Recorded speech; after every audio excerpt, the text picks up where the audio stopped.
لوشي نو یو خوشحالی اغا ټیم نو یو دادا نو پروجه یو خوشحالی الله راکی او یو خوشحالی عند لقاء ربه چې کله د خپل رب سره ملاقات وشي نو دویم خوشحالی به هغه وخت کې د هغه خوشحالی ده نو روجه یو عظیم عبادت ته ډیر عظیم او لوی عبادت ته ډیره د خوشحالی میاشت را باندې راغلی دا د الله سره یو راز دی تاسو ته به پته ولګي راز ځکه دی چې کله سړی روجه ونیسي نو د معده خالی شي نو د خولې نه بدبویي روانه شي دا د معدې د خالیوالي د وجې نه وي نو حدیث مبارک کې راځي رب العالمین وایي دغه بدبویي چې د روجهدار د خولې نه ځي دا ماته د مشکو نم زیاته محبوبه ده ستا د خولې بدبویي او ماته د مشکو نه محبوبه ده ځکه دا د معدې د خالیوالي د وجې نه ده او معده دې ځکه خالي ده چې خوراک نه کوي خوراک ځکه نه کوي چې زما یو حکم دی چې کتب علیکم الصیام ما روجه فرض کړي خوراک به نه کوئ بس دا د الله حکم ماته متوجه دی اوس سوچ کوئ په تمامي دنیا کې د مسلمانانو روجه ده نن خوراک تو څوک نه لاس کوي اوبه شته او ګوټ نه کوي خوراک شته او نه یې کوي وایي دا د الله حکم دی نو الصوم لی وانا اجزي به الله وایي د دې روجو بدله به زه درکوم علما وایي د دې یو مطلب دا دی چې د نورو اعمالو بدله به الله د فرشتو په لاس ورکي او د روجې بدله به الله وایي زه خپله ورکم روجه ما د پاره نیولې دا زما سره یو راز و دویم علما وایي الصوم لی وانا اجزا به یو روایت داسې دی نو د دې معنی بیا دا ده چې روجه ما د پاره ده او د روجې بدله زه یم د روجې بدله زما ذات دی زه به خپل ذات درکم د روجې بدله کې نه یې خوشحاله روجتیانو الله وایي ما له روجه نیسئ وانا اجزا به او د روجې بدله زما ذات دی څه مطلب دا دی چې ته ما د پاره روجه ونیسه او د روجې په بدله کې به درله زه خپل دیدار درکم زه به دیدار درکم که نه ما به وویني په جنت کې د دې روجې په بدله کې دا معمولی خبره نه ده دا روجه زمونږ ده په دې به د الله زیارت میلو شي چې صرف د خوراک نه روجه ده او د څښاک نه روجه ده په دې روجه خو الله نه میلاوي په دې روجه د الله زیارت نه میلاویږي د الله ملاقات نه میلاویږي چې صرف د خوراک نه روجه ده او د څښاک نه روجه ده د سترګو روجه نشته دی ټوله ورځ فیسبوک آن دی په موبایل بربند تصویران کاته دي نو د سترګو خو روجه نشته نو لاړه روجه ډال دی خو نبی علیہ السلام وی ما ته نه کوي ګورې دا ډال دی په دې د شیطان سره مقابله کیږي او خیال کوئ ما ته نه کوي ګورې دا ماتیږي زمونږ نه دروغ ماتي غیبت ماتي په دې بیا تر شیطان مقابله نشي کولی نو د سترګو روجې م لاړلې اوله خبره دا ده چې زمونږ د سترګو روجه شي د نن نه بس د نن نه پخوا به زه فیسبوک نه ګورم دا د فیسبوک میاشت نه ده دا د قرآن میاشت ده جبریل امین به راغې په روجه کې د امام الانبیا سره به د قرآن دوره کو د قرآن دوره به یې کو قرآن به یې لوستو نو څنګه دوره به یې کو قرآن خو ولا پوره نازل شوی نه نو علما وایي چې څومره به نازل شوی هغه به یې ورسره اړو یا دا چې نه صلا نازل شوی نو خو ټول قرآن به ورسره دور کو نو چا کم به نو نازل شوی هغه به تی بیا الله ییر کو ځکه به وروستو نازلېدو خو په روجه کې به ورسره نبی علیه السلام او جبریل امین د قرآن دور کو قرآن به یې لوستو نو سترګې په قرآن باندې عادت کو په روجه کې دا د موبایل نه بالکل واړو ځوانانو سترګې واړو دې قرآن ته یې داسې متوجه کو وایي دا د رمضان میاشت ده چې په دې غړېدلو سترګو قرآن ته ګوري که تلاوت نم کوي خو چې ورته ګوري الله اجر درکوي چې روجهدار یو سترګې په قرآن لګي شیخ زکریا صاحب رحمت الله علیه وایي چې کله به د رمضان المبارک میاشت شروع شوله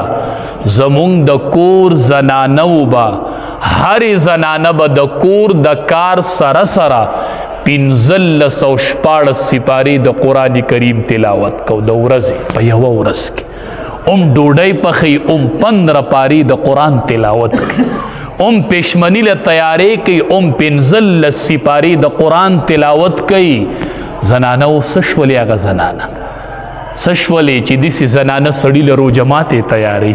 چې د ورځې 10 پاري د قرآن تلاوت کړی او ماښام سړي له روژه ماتې تیاري چې دا زنانه سړي له پېشمنۍ تیاري چې 10 پاري قرآن لوستلی څه شو هغه کورونه څه شوې هغه زنانه موبایل ورک کړل هر څه د قرآن تلاوت یې ورک ځوانانو قرآن تلاس کوي بالکل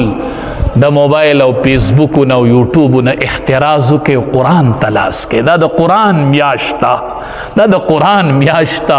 نبی علیہ السلام او جبریل امین به ده ورکو د قرآن د قرآن حافظانو یو بل سره د قرآن ده ورکوئ د قرآن ده ورکوئ قرآن په مخه یو بل ته اوروئ وایي دا د ده ور میاشت او جبریل امین به د نبی علیہ السلام سره ډیر میلاوېدو چې ډیر به ورسره میلاوېده نو د نبی علیہ السلام به ورسره سخاوت هم ډیر سیوا کېده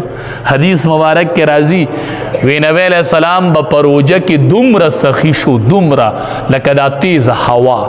تیزه هوا څنګه زر خورېږي څومره خلقو ته نپه ورکوي داسې به نبی علیہ السلام دا نپه خوره کړله د مال او د علم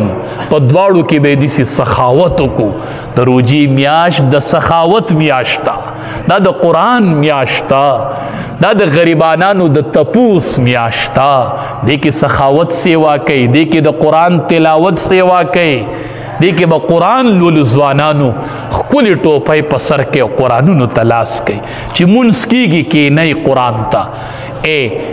که ډیر نشئ کولی نو یوه عشره کې خو یو ختم وکئ اولو لسو کې یو د قرآن ختم منځنو لسو کې یو د قرآن ختم اخیره عشره کې یو د قرآن ختم نو چې د اختر په ورځ الله بدلی ورکوي یوم الجائزه د انعام ورځ را روانه ده هغه د اختر ورځ ده نو یا الله ته به نن انعامات تقسیموې نو یا الله ما 3 پیری قرآن ختم کړی و یوه پیره ته راوکي او 3 پیری داسې یا الله زه نن په تمه یم نو چې الله تعالی د قرآن د ختم اجر درکوي چې څومره اجر وي نو مونږ وایو اسانه روژه ده څنګه اسانه ده مړه وایي سحر ودشم جو ماسپښین مانځله راپاسم او چې ماسپښین ګرځم راګرځم جو ماښام اذان شوي ډېره ریلیکس مې روژه تېره کړله وي بس صحیح ده د اختر په سار په تمه اوسه تا ته به د خوب اجر میلاویږي د اختر په ورځ بدلې به الله ورکوي نو ته به د خوب اجر غواړې ته به د خوب اجر غواړې دا د ځان ستړي کولو میاشت دی ځان ستړی کوي ستړی دا څه خبره د ماسپښینه پورې ودویمه روژه ډېره ریلیکس تېره شوله ریلیکس تېره نه شوله د الله د رحمت نه محرومه شوې محرومه حدیث مبارک کې راځي بختور صحابو نبی علیہ السلام صحابو ته وی د جنت مختلفی دروازې دي که نه یوه د صدقې دروازه ده نو چې چا صدقې ډېرې ورکړي به په هغې داخلیږي یوه پکې د روژهدارو ده یوه پکې د مونځ کوونکو دغه دروازه ده چا چې نفلي مونځونه ډېر کړي جو هغه به په هغې باندې داخلیږي او یوه پکې د روژهدارو دروازه ده وی باب الریان ورته وایي ریان د هغې دروازې نوم دی وی په دې به صرف روژهدار داخلیږي صرف روژهدار به ننوځي چې اومې د رمضان روژې نیولي اومې ورسره نور نفلي روژې نیولي هغه روژهدار به په هغې داخلیږي نو ابوبکر صدیق رضی الله تعالی عنه ورته فرمایي د الله حبیبه دا خو ټول د خیر دي که پاره دروازه څوک داخل شو خو وی داسې کس په پکې چې هغه ته به دا ټولې دروازې دعوت ورکوي لکه صدقې والا ته به د صدقې دروازه اواز کوي مانځه والا ته به د مونځ کوي وی د الله حبیبه داسې به پکې چې هره دروازه به ورته اواز کوي دسی کس په پکې چې اره دروازه به یې رابلي نبی علیہ السلام ورته وایي وارجو ان تکون منهم زما امید دی چې هغه به تی زما امید دی چې هغه تی صرف ابوبکر صدیق رضی الله تعالی عنه وارجو ان تکون منهم ز امید ساتما چې هغه ته یو واحد یو سړی چې تا ته به هره دروازه وایي چې مرحبا مرحبا مرحبا، تا ته به هره دروازه اعلان کوي، تا ته به هره دروازه آواز کوي. ډېره مبارک میاشت را باندې راغله. حدیث مبارک کې راځي اذا جاء رمضان، چې کله رمضان راشي لکه اوس راغی نو فتحت ابواب الجنه، د جنت دروازې الله کولاو کړلې. راځي وي د جنت دروازې کولاو دي، راځي ځوانانو اے ګناهګارانو ټول راځي ټول. فتحت ابواب الجنه، د جنت دروازې کولو دی، راځي راځي مافیانې غواړئ، راځي منځونه کوئ. وغلقت ابواب النار، او د جهنم دروازې بندې دي، بس هغه بندې شولې. څومره د رحمت میاشت راغله، څومره د روغې او د صلح میاشت راغله. ای ځوانانو دا د جوړې میاشت راغله، دا د صلح میاشت راغله، دا د الله سره د روغې میاشت راغله. الله روغه کوي، د روجماتي پټې میم کوي او د ماسپخین میم کوي چې روجهداري نو الله روغه کوي. دا د الله سره د روغې میاشت راغله. روغي وکو، روغه په دې میاشت کې ډېر په اسانه کېږي، ځکه د جهنم دروازې بندې دي او د جنت دروازې کولو دي. نه دا روغه نه ده، دا روغه کوي، روغه روغه. او نبی کریم صلی الله علیه وسلم فرمایي په ټوله دنیا کې الله ته څه شی خوښ دی؟ ما من شیء احب الی الله من شاب التائب. نبی علیہ السلام فرمائی وی رب العالمین وائی چې په ټول مخلوق کې او په هر څه کې ما ته خوښه دا ده چې ځوان سړی ما ته ووایي چې الله زما توبه ده. ځوان سړی وایي یا الله میری توبه. د الله رحمت په انتظار دی چې دا ځوانان به کله توبه وباسي، ځوانان به کله توبه وباسي. ځوانانو میاشت در باندې راغله، ښکلې ځوانۍ الله درکړي دي. دا د قرآن د ختم د پاره دي، کینم بم نه او په ولاړه به قرآن ته ودرېږم. مال الله ځواني راکړي. بیا به داسې وخت راشي چې په کرسۍ به ناسي، بیا به داسې وخت راشي چې د کوره به تراوله نشي راتلی، جاړې به جاړې به. نو په ځوانۍ کې نن وکړه چې بیا ارمان نه کوي و الله چې روغ وم نو ولاړ به وم، خو اوس بیمار یم نو الله به درله بیا هم هغه اجر درکوي. نو الله د ځوان توبې ته په تمه دی، بس توبه وباس. د رحمت میاشته، د مغفرت میاشته، او اول عشره شروع ده دا د رحمت میاشت، دا رحمتونه راوریږي. رب اغفر ورحم وانت خیر الراحمین. دعاګانې غواړئ، درود شریف زیات وایي اول عشره کې. چې یوه پیره څوک درود شریف ووایي نو صلی الله علیه عشرا، الله تبارک و تعالی پہ 10 رحمتونه راولیږي. د یو درود په بدله کې 10 رحمتونه الله را لیږي. نو چې ته 1000 پیرې درود شریف ووایي نو څو رحمتونه راله؟ 10,000 رحمتونه در باندې د الله په یوه ورځ کې راورېدل. او لنډ درود وصلی الله علی النبی الامی، دا څومره لنډ درود دی. دا 1000 پیرې ډیر په اسانه کېږي. نو چې دا 1000 پیرې ووایي نو 10,000 رحمتونه در باندې د الله د طرف نه راورېدل. دا د رحمت میاشت ده، رحمتونه راوریږي. د جهنم دروازې بندې دي او د جنت دروازې کولو دي. ډیره د برکت میاشت راغله، ډیره د رحمت میاشت راغله چې ضایع رانه نشي. عبادات پکې وکړو چې ضایع رانه نشي. بل کوشش کوئ د خپل وس مناسب، د خپل وس مناسب. نبی علیہ السلام فرمائی چا چې یو روجدار له د روجماتي انتظام وکړو، یو روجدار ستا په مال روجه ماته کړله، نو نبی علیہ السلام ورته فرمایل وی د دې دومره اجر لري، د دغې روجهدار عمره اجر الله تعالی درکو، ستی ټول ګناهونه معاف کړل، او چې یو غلام دی د الله په لار کې آزاد کړ، چې یو کس تا په مال روجه مات. نو صحابه خو غربونو، صحابي راغی وی د الله حبیبه مونږ خو دومره طاقت نه لرو چې سړی موړ کو، نبی علیہ السلام ورته دا په مړولو نه ده، دا په یوه کجوره باندې ده، دا په یوه نوڼۍ ډوډۍ باندې میلاویږي. خو چې ستا په مال څوک روژه ماته کړي نو کوشش کوئ خپلو مالونو کې لږه لږه برخه وکړئ، لږه لږه برخه. ځان له کیلو کجورې هلې دغه نیمې که نیم کیلو بل له ورکه، نیم ځان ته پرېږده. خو چې وایي دا خلک روژه ماتوي چې زما پکې اجر کېږي. بختور خلک چې ستا په مال چا روژه ماته کړله نو یو دې د خپلې روژې اجر وشو، بل چې ستا په مال هغه روژه ماته کړې ده د هغه د روژې مره اجر ستا وشو. نو موږ ته به د یوې روژې اجر میلاویږي، او هغې ته به چې ستا په مال یو تن روژه ماته کړه تا ته د 2 روژو اجر، چې 3 ماته کړه نو د 3 روژه دارو اجر، 4 ماته کړه نو د 4 روژه دارو اجر. نو دا د اجر میاشت دی کې په هر عبادت ناراسته مه کوئ، هر ځای کې خپله برخه ورچوئ. او نبی کریم صلی الله علیه وسلم فرمایل ومن سقا صائما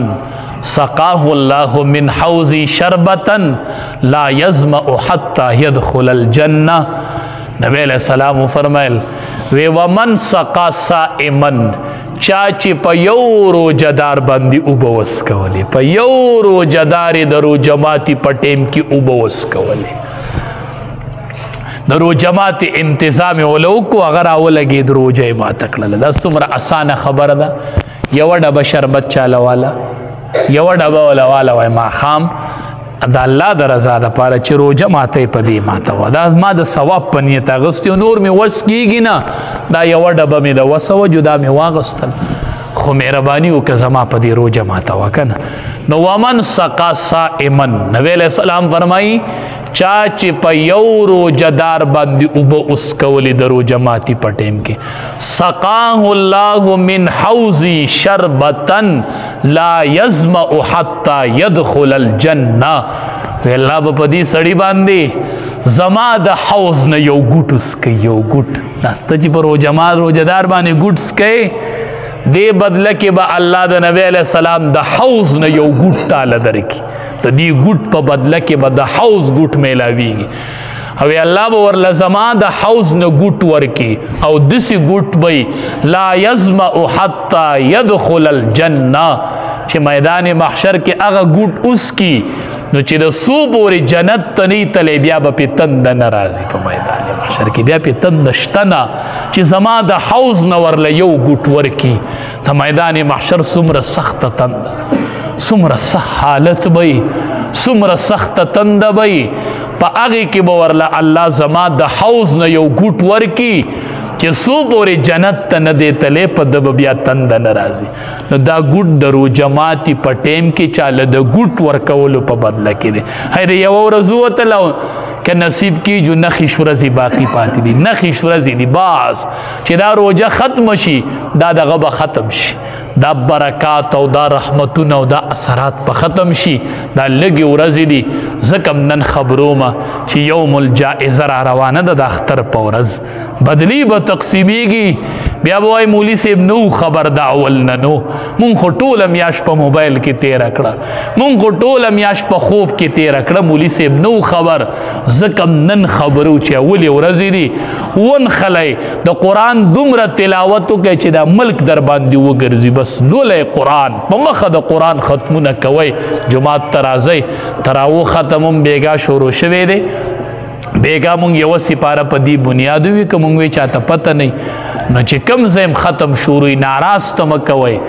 لنډې تراویړو تصور مه کوئ چې یو ختم وکئ بل ځای اوږدې وینئ هلته ورځئ. دا په شمار ورځې دي، په شمار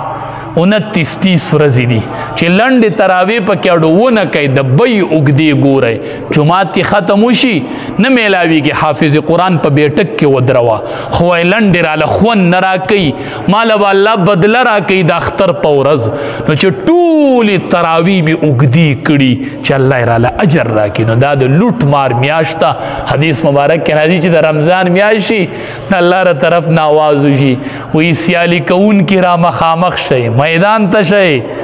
د عبادت سیالي کوونکي را میدان ته شئ، د دا د سیالی میاشت را میدان تشي دا د عبادت د سیالی میاشت الله دې مونږ ټولو له د صحیح عبادت توفیق راکړي او الله دې زمونږ د ټولو دا روجې خپل دربار الهي کې قبول کړي څومره کوشش ترنه کېدلی شي وږو له ډوډۍ ورکوئ او بربندو له جامې ورکوئ د قرآن تلاوت کوئ دا درې صفته په رمضان کې ډېر خوند کوي که نه دا په عثمان رضی الله تعالی عنه کې دا درې صفاتو دا په رمضان کې ډېره مزه کوي که نه بربندو له کپړې ورکول وږو له ډوډۍ ورکول او د قرآن کریم تلاوت کول قرآن ځان سره ګرځوئ ځان سره یې ګرځوئ په مخه چې موقع میلاویږي قرآن وږې اینه ډوډۍ ورکوه بربند اینې هو کپړې والا زه اختر له دوه جوړې علم یوه ستا شوه یو به زما شي نو دا عثماني صفات دي روژه کې په دې عمل کول ډېر خوند ورکوي ډېر خوند نو چې ورسره د خپلو روجو سره د غریبانانو هم لږ سوچ کوو چې ماښام روژه ماتوئ نو لږ سوچ کوئ چې ما کره په دې درستخان دومره لوښي پراته دي او زمونږ کلي کې پلانکې خو یتیم دی د هغې په درستخان به وي د پلانکۍ ښځې خو خاون مړ دی یاره هغې کره به نن ماښام چوله وي هغې کره به ماښام کجوره وي هغې کره به د ټانک شربت وي نو زه چې دا خلق ځان نو چې ماښام کینئ دا احساس ځان ته مخې ته کوئ دا یوازې مه خورئ په دې یوازې غرې مه ږدئ لږ د غریب سوچ په دې ماښام ټیم کې کوئ او ځان له لازمي دعاګانې غواړئ په دغه ټیم الله دعا قبلي ګوره دغه ټیم کې خبرې مه کوئ پابندي ولګوئ پابندي په دغه ټیم کې الله دعا قبلي بس ځان له خوشي ځای کې کښېنه او دعاګانې غواړه او د الله سره د راز خبرې کوه رب العالمین دې د عمل کولو توفیق راکړي وآخر دعوانا الحمد